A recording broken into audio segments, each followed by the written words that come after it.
விஜயகாந்துக்கும் அவ்வளவு ஜனதான் வருது, திமுகவுக்கும் அவ்வளவு ஜனம் வருது, எடப்பாடி பேசுறாரு அவருக்கும் அவ்வளவு ஜனதான் வருது. ஆனா எல்லாமே ஓட்டு ஆயிடுமா? டிவிக்கு மாநாடு இப்ப நடந்துச்சு, அதை பாத்தீங்களாக்கா? டிவில பார்த்தோமா? நீங்க என்ன எதிர்பார்த்து பாத்தீங்க அண்ட் நடந்தது என்ன? விஜய் சார் பேசுறாரு, அதனால சினிமால பேசுறா போலயே நிஜத்திலேயே பேசுறாரு, அதனால பார்த்தோம். சினிமால பேசுற மாதிரியே தான் நிஜத்திலே பேசினாரு. அந்த ஒரு சண்டை சீனி வந்து ஆகாசமா பேசுறா போலயே நிஜத்திலே பேசுறாரு, அதை பார்த்தோம். ஏன்னா விஜய் வந்து நல்ல ஒரு நடிகர், விஜய்னா எல்லாத்துக்கும் பிடிக்கும், அதனால பார்த்தோம். ஒரு நடிகரா தான் பாத்தீங்க. அவர் இப்ப ஆனா அரசியலுக்கு போயிருக்காரு, அதை பத்தி என்ன நினைக்கிறீங்க? அதை பத்தி பிறகு பேசிக்கலாம், அவரு நல்லா செஞ்சா பேசிக்கலாம். ஆனா இப்போதைக்கு நாங்க நடிகரா தான் பார்த்தோம். நீங்க நடிகரா தான் பாத்தீங்க. நீங்க யாருக்கா ஓட்டு போடுவீங்க? இல்லம்மா, ஓட்டு போடும் போது தான் நான் சொல்ல முடியும். விஜய் அவர்கள் வந்திருக்காருன்னா அவங்களுக்கு நீங்க போடுவீங்களா எப்படி? இல்ல, நான் விஜய் வந்து ஒரு இதுவா தான் பார்த்தோம், ஒரு சினிமாவில் நடிக்கிறா போலே ஒரு ஆர்வத்தில் தான் பார்த்தோம். அந்த மாநாடுல விஜய்க்கு இன்னும் ஓட்டு போடுற ஐடியாவா இந்த மாநாடுக்கு நிறைய பேர் போயிருக்காங்க அப்படின்னு சொல்றாங்க. சோ போனவங்க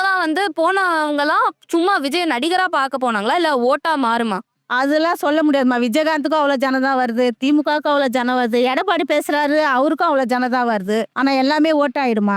அவங்களுக்குன்னு போடுறவங்க தான் ஓட்டு.